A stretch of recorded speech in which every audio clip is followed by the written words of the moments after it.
Hi guys! For today's video, tuturuan ko kayo kung paano ba tayo mag-delete ng mga messages sa messenger natin guys ng mas mabilis tapos mas madali. So hindi na natin kailangan isa-isahin kung sino yung mga gusto nating i-delete. So ito guys, itong gagawin natin is mas madali siya. Ayan, so i-click mo lang yung messenger mo guys. Tapos, ayan, makikita mo yun na nandito sa taas. So, makikita mo dito yung all, yung priority, yung unread, yung groups. Tapos, may makikita kang 3 dots dun sa dulo. I-click mo lang yun, tapos pindutin mo tong select chats. Ayan, so as you can see, dito sa gilid, nagkaroon siya ng mga bilog-bilog. So, yan lang, i-check mo lang yan guys, kung sino yung mga gusto mong i-delete yung mga messages ninyo. So, example, ito guys, ito.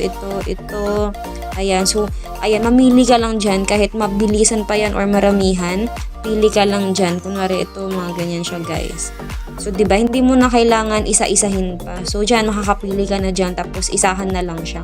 Tapos, after nun, kung nakapili ka na, punta ka lang dun sa taas, yung delete na trash, ayan, ganun lang kadali guys.